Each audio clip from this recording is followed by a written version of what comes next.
Hello, everyone, and welcome into the Sun Devil Source 2-Minute Drill. I'm Blake Neiman here with Chris Cartman following Kenny Dillingham's Monday press conference ahead of ASU's ranked showdown with number 14 BYU. ASU now number 21, moving into the AP poll for the first time since 2021.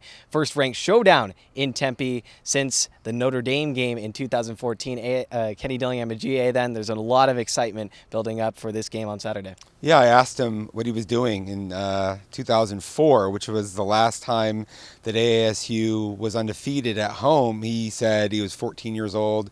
His Little League baseball team was one game away from making it to the World Series. Said he was playing Halo 2.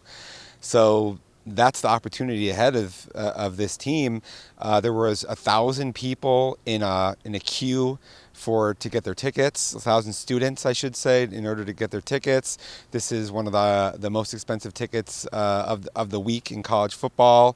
Ahead of this game, Willie Bloomquist also implored the fans to sell this thing out.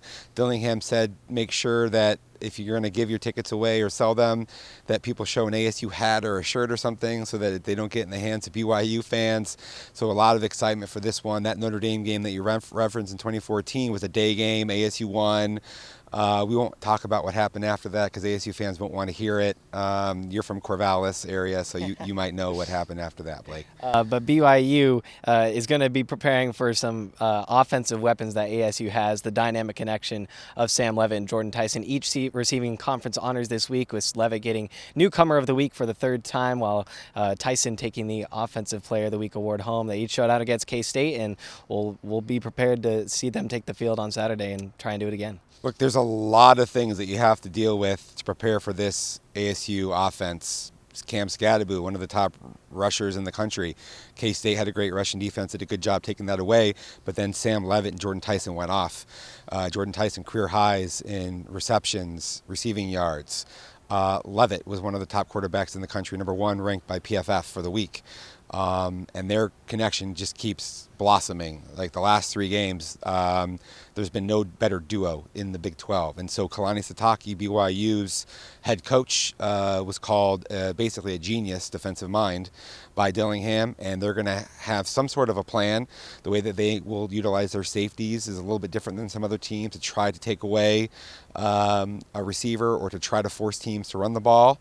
And we'll see what their approach is. Dillingham made a funny joke about he wishes that Sitake would tell him in advance. That's not going to happen. Yeah, no, it won't. You wrote a really nice column after the game, kind of diving into Dillingham, the coordinators, and their contracts being up in the air. Dillingham saying that he's not currently in contract negotiations. His focus is the assistant getting out of that. What did you make of that comment from him? Well, yeah, Dillingham got a contract extension after last season, and he's still got 4 more years after this one on his deal. But the bottom line is Kurt Cignetti, Indiana's superstar first-year head coach, 10-0 for the first time in Indiana history. Even though in the first year of that deal, they basically ripped it up. They gave him an 8-year contract, significantly more money, $8 million a year. Dillingham's making around $4 million. That's half as much. I think it's pretty clear if you're ASU, you don't want to upset the apple cart here. You got to try to make sure that Dillingham, his offensive coordinator Marcus Arroyo, and defensive coordinator Brian Ward remain intact. Ward was given an extension last year, but these coordinators are going to be in demand given the type of season that ASU is having this season.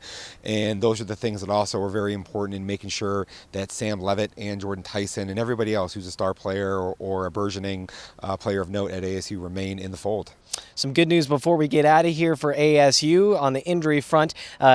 Versus Kansas State, everyone who played against Kansas State is going to be available for BYU. Jake Smith, doubtful to questionable after a hamstring injury he was dealing with last week. For Chris Cartman, I'm Blake Neiman, signing off from Mountain America Stadium with the Sun Devil Source 2-Minute Drill.